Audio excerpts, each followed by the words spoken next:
What would you have said? Like, was there a point? Like, what made you like just go for it then? Like, was there anything that happened, or was it just? No, I think it was because I was touching 60, and I Yeah, went, if I don't do this now, yeah, I'll never do it.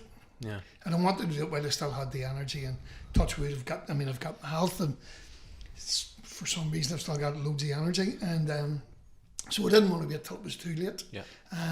And I was in a lucky position where, with working in hospitality so long, nearly everybody knew me.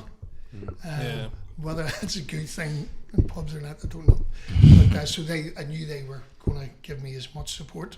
Yeah. So then it was a matter then of just making sure that I was surrounding myself with the right people to make it work. Yeah. Because yeah, all the other business that I'd done, I tried to do them myself. Yeah. And that's why they didn't work, because I took everything on. Where I went at this time, I went, this is going to be my last chance. So Yeah. I need to surround people that are experts in what they do, which will play a big part in it being a success. And I made a massive point of doing that. So now it took a wee bit more time, and there was a lot of ups and downs as well. But the team that I've ended up with, you could not wish for better people. Yeah. You were saying earlier about how in the industry of like selling alcohol, it's like mostly like rich people who've like created alcohols and stuff. But what like how do you go about actually creating that? Like, what's the first step? Like, do you make your bottle or? Well, the gin itself, believe it Yeah. or not, I knew what Jawbox had to taste like. Right. And it was, I had a couple of sort of favourite gins, and I was going, well, I really like that, but if I had a wee bit more junior in it, or if it was a wee bit more spice in it, so I could actually taste what Jawbox needed to taste like. But I'm not a distiller, never Yeah. got on to be a distiller, so I knew I had to pass that on, and the distiller that was going to eventually end up working with. And I ended up, I call him the Jesus of gins. The man is just, he's an absolute genius.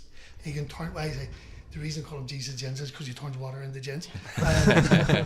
And Graham Miller out in Acklandville, he's the nicest guy you could ever wish to meet. He's got the patience of a saint, because obviously it's going to take a while. Yeah. And the one thing that was said from the very, very start about Jawbox, we're not going to do anything, half measured, or everything's going to, if it's worth doing, it's worth doing right. Yeah.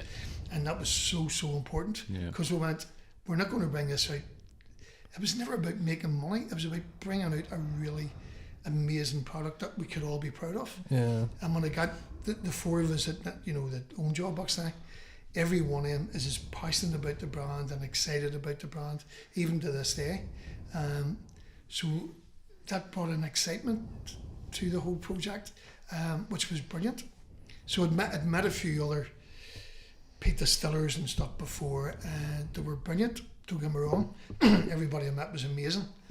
But this, I don't know, they seemed to lack a bit of passion. Yeah. And it seemed to be very much spreadsheets and a business. Whenever I met Shane out in Acklandville, he was the only one that said, don't want to talk about money, it's about the liquid first. Yeah. Let's get the liquid right. Yeah. And that blew me away. That was amazing, because that was somebody who had the same mindset as myself. It was all about the quality and about the taste, and was prepared to give it the time to work on it. As you were saying about the bottle, Yeah. I had seen the bottle, just going through catalogues. It was a French company, Yeah. and they had a very, which was the original bottle of Jawbox, which is very plain, but more or less that same size and shape.